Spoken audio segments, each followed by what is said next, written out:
Good morning, students. Today we have started the question of chapter 11 Colonization and the country outside. Question number first is there. Why was Jotdar a powerful figure in many areas of rural Bengal? Rural Bengal के अंदर जोतदार किस तरह से powerful figure माना जाता है? Now the answer of this question is that jotedar were rich peasant in Bengal. Bengal में जो रिच पीजेंट होते थे उनको जोतदार कहा जाता था। They own big plot of land sometimes running into thousand of acres of land. उनके पास काफ़ी एकड़ में जो भूमि है वो होती थी। Control local trade and commerce including the money. जो लोकल ट्रेड और कॉमर्स जो होते थे यानी कि व्यापार किस तरह से उनको कंट्रोल में करते थे, और including money lender landing business, और यानी कि पैसे है जो उधार देने का काम भी ये करते थे। They had great influence on the local village population. Village population के अंदर काफ़ी इन्फ्लुएंस थे। दे वर रिगार्डेड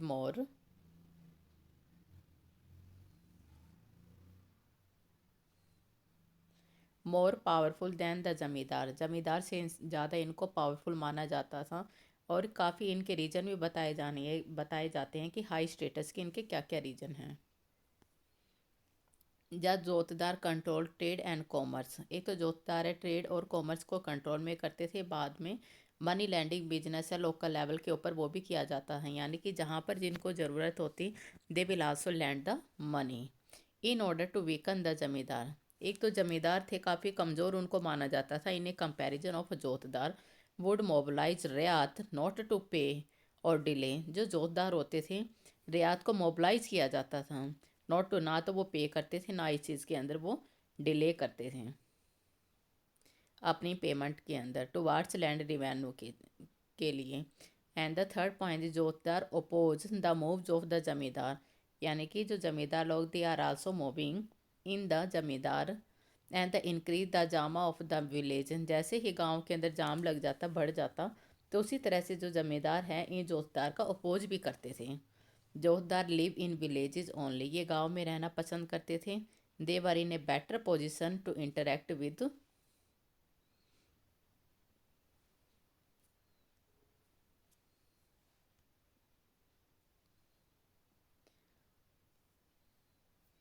ये काफ़ी इंटरेक्शन भी इनका रहता था। फिफ्थ आता है जोतदार वर रिच, जो जोतदार थे काफ़ी रिच होते थे। On big acre areas of land under cultivation, का काफ़ी एरिया इनके अंडर में आता था। काफ़ी टाइम पे जमींदार के एस्टेट है उनको भी खरीद लेते थे। And that would be auction due to failure to pay up land revenue. अगर टाइम पे लैंड रिवेन्यू न देने के कारण इनकी नीलामी भी की जाती थी। Now the question number 2 is there.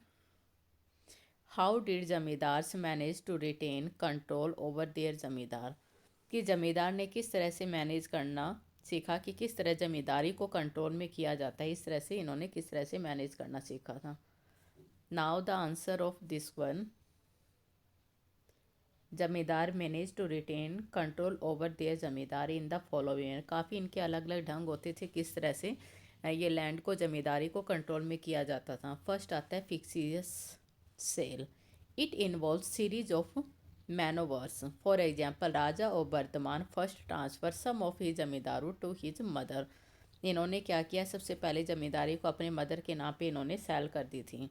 Because the company has decree that property, company ने पहले ही ये मान लिया था कि जो वुमन की जो प्रॉपर्टी के ऊपर है कोई भी कंट्रोल नहीं होगा, यानी कि वुमेंस की जो प्रॉपर्टी को बिल्कुल भी कंट्रोल में नहीं किया जाएगा। And the secondly his agent manipulated the auction. दूसरी तरफ ये थे कि जो उनके एजेंट होते थे कहते हैं इन ऑक्शन की मैनुपलेटेड भी किया जाता था, इन नीलामी को मैनुपलेट थोड़ा सा फेरबदल भी किया जाता था। जैसे प्रॉपर्टी को खरीद कर बीडिंग बोली देकर दूसरे जो परचेजर होते थे उनके subsequently they refuse to pay up the purchase money कई बार वो मना भी कर देते थे, हमें नहीं देनी होती। As a result of the state, तो इसके जो परिणाम क्या होते थे,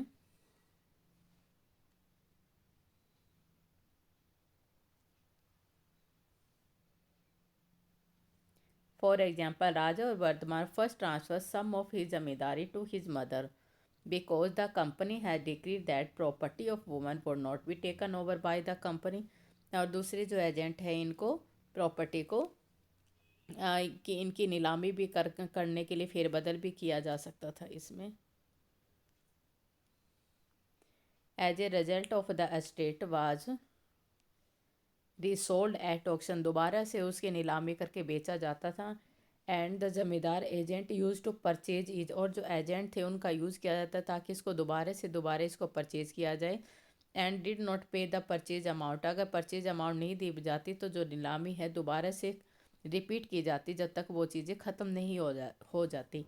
ultimately the state was sold at a lower price पे स्टेट है that has been sold out to the zamindar who never paid the full revenue demand, and such transaction took place on a large scale at Bengal, और ये बंगाल के अंदर काफ़ी large scale के ऊपर transaction की जाती थी इनकी।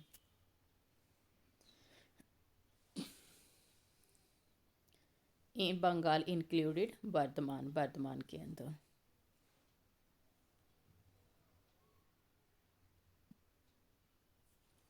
Now the question point number 2, attack on outsider के ऊपर किस तरह से अटैक किया जाता।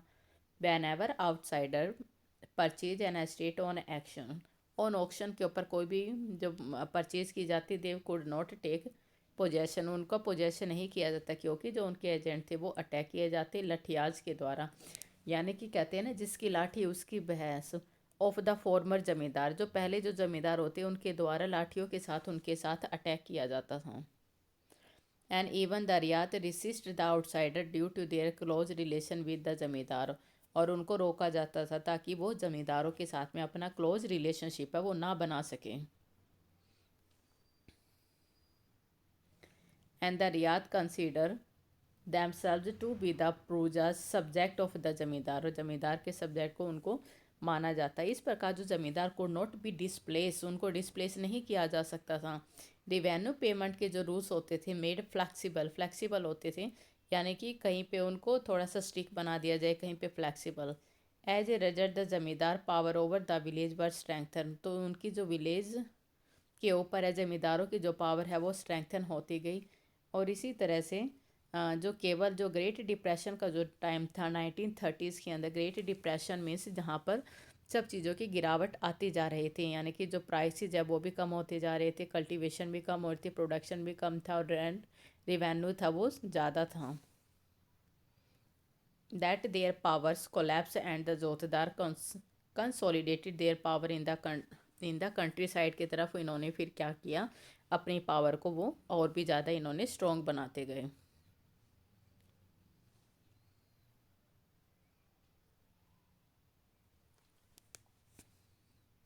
Now the question number 3 is there. How did the Pariyaj respond to the coming of outsider? Paharias live in the hills of Rajmahal के हिल्स में रहते थे। And the British began to interact with them, उनसे interact करने की कोशिश की। बाद में संथाल ने क्या किया, began to settle down there, वहीं पे ही सेटल डाउन करने का सोचा। तो जो परिहार के जो रिस्पॉन्स थे वो इस तरह से शो हो रहे थे। Parihar resisted the settlement of the Santhal initially, but had to accommodate them in the course of the time. Paharia shift to deeper area into the hills, hills के मतलब अंदरूनी एरिया के अंदर शिफ्ट हो चुके थे वो। They were confined to more barren and rocky area of the hills, यानी कि वो काफ़ी जो बैरन होता है बंजर भूमि तक ही सीमित नहीं थे, रॉकी एरिया तक इन उस समय के अंदर। और परिहार जो है कहते हैं कल्टीवेशन के लिए उनको शिफ्ट किया गया, उनको कल्टीवेशन के लिए। Now the shifting cultivation was becoming more and more difficult as proper as stable settlements, और ये काफ़ी डिफ़िकल्ट होता जा रहा था जिसको प्रॉपर और स्टेबल सेटलमेंट इनको मानी जाती थी।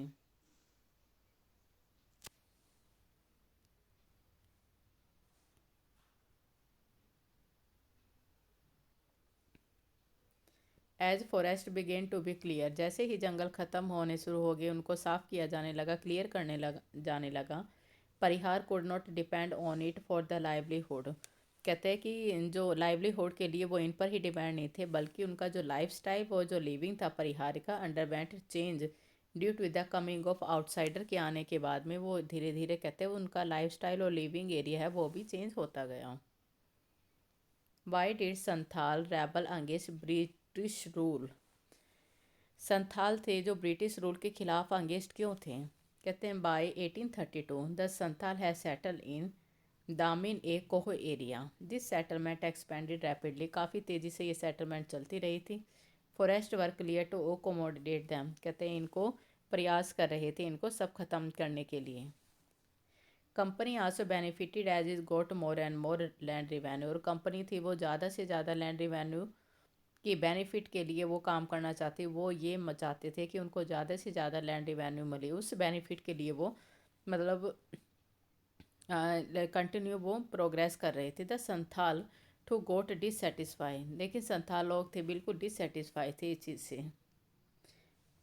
दे rebel against the British rule. और वो इसलिए खिलाफ हुए तो मेन इनके जो कोजिस किए थे, Santhal were not happy with the tax regime of the company. Company ने जितना भी टैक्स जो इम्पोज किया गया था संथाल लोग they are not happy with that. They thought that the land revenue rate were high and exploitative. वो ये मानते थे कि जो लैंड रिवेन्यू के जो रेट है वो काफ़ी हाई हैं और इससे उनका जो शोषण एक्सप्लॉयटेटिव मतलब शोषित किया जा रहा है उनको। And the zamindar began to exercise greater control on the area. और उधर से जमींदार ने क्या किया, उन एरिया के ऊपर अपना कंट्रोल शुरू कर दिया। And brought under cultivation by Santhal. Santhal के द्वारा कल्टीवेशन के अंदर लाए गए थे। Apparently it was a part of the British. और ये ब्रिटिश का एक पार्ट माना जाता था, part policy. But Santhal resented that.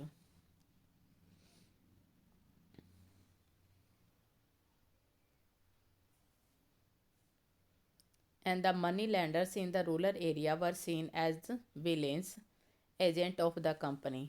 जो मनी लैंडर्स थे रूरल एरिया के अंदर इनको भी एक विलेन माना जाता था और कंपनी के इनको एजेंट मानते थे संथाल के द्वारा। मनी लैंडर है कहते हैं कि उस लैंड को नीलामी कर सकते थे संथाल की। इन केस ऑफ अगर कोई डिफ़ाल्टर था तो all this war not like by the. कहते हैं ये सारी चीज़ें संथाल के द्वारा नहीं की जाती थी संथालियों के द्वारा, बल्कि जो मनी लैंडर्स होते थे वो भी इस चीज़ के अंदर ज़्यादा इन्वॉल्व थे कि उनको ज़्यादा से ज़्यादा उनको कंपनी की तरफ से भी बेनिफिट मिलेगा, इसलिए वो कई बार उनके एजेंट बन चुके थे। फिर इन्होंने जो British took step to placate the Santhal later on. बाद में इन्होंने क्या किया, इस चीज़ को प्लेसमेंट करने की कोशिश की। A separate district of Santhal Pargana was carved out and law was enacted to protect. कहते इस चीज़ के लिए इन्होंने क्या किया, लॉ बनाने की कोशिश की इनको प्रोटेक्ट करने के लिए।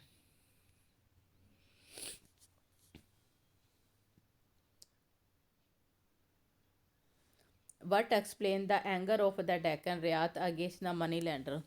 मनी लैंडर के जो अगेंस्ट हैं डेक्कन के एंगर है, कहते किस चीज़ को क्यों किस तरह से एक्सप्लेन किया गया है। During the civil war in USA की सिविल वार के दौरान Indian merchant hoped to capture the world market. Indian merchant ने क्या किया, वर्ल्ड मार्केट को कैप्चर करने की कोशिश की इन रा कॉटन। रा कॉटन को वर्ल्ड के अंदर यूएसए के अंदर, क्योंकि सिविल वार के बाद में यूएसए के अंदर इन कॉटन की डिमांड है वो काफ़ी इंक्रीज होती गई थी। But that did not happen. On the other hand the following event took place after the civil war. Cotton के साथ साथ में और भी काफ़ी चीज़ें थी जो इवेंट्स है डे बाय डे जो हो रही थी। एक तो जो कॉटन प्रोटेक्शन है in America that revive and the Indian cotton export to the British steadily decline. कहते हैं कि इंडियन कॉटन है वो ब्रिटिश के अंदर है वो एक्सपोर्ट की जाती थी।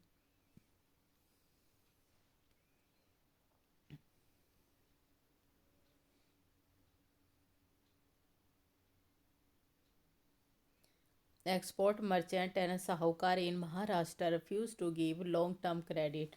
जो एक्सपोर्ट मर्चेंट थे यानी कि एक्सपोर्ट इंपोर्ट का जो काम करते थे साहूकार थे महाराष्ट्र में, इन्होंने क्या किया, लंबे समय का जो क्रेडिट था वो देने से मना कर दिया। They restricted the advance to peasant. वो एडवांस में भी उनको देने के लिए मना कर देते हैं। Demanded repayment of the outstanding debate की वजह से वो इनको बार बार काफ़ी मना भी उनको किया जा रहा था।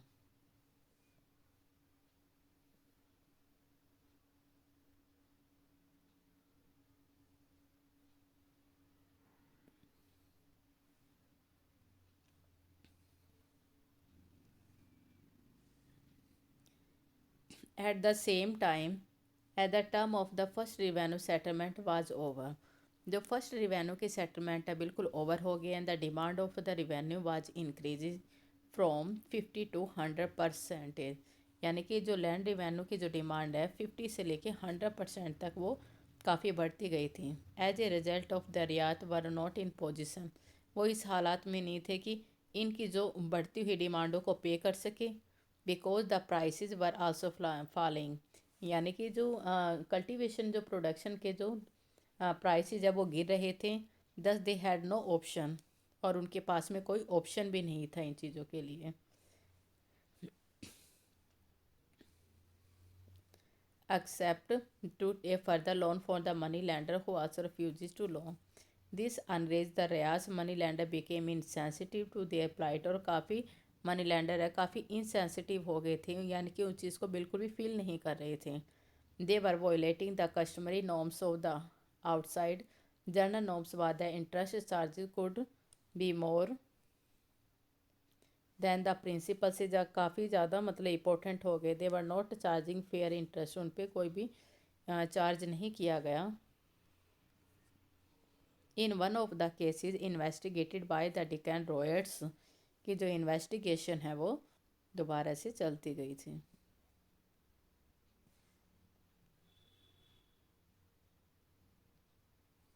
And the money landers manipulated new system को मैनुपुलेट किया गया ताकि उनको एक्सप्लॉइट ना किया जा सके। इसी सरकमस्टांसिस के अंदर जो रियाज सेठ काफ़ी गुस्सा शो कर रहे थे मनी लैंडर्स है इनके ख़िलाफ़ है। कहते मनी लैंडर्स है जितने भी ज़्यादा बढ़ते गए थे, कहते इसी तरह से जो रियाज है काफ़ी अपना गुस्सा शो कर रहे थे।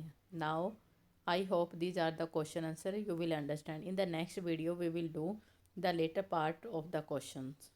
Thank you, have a nice day.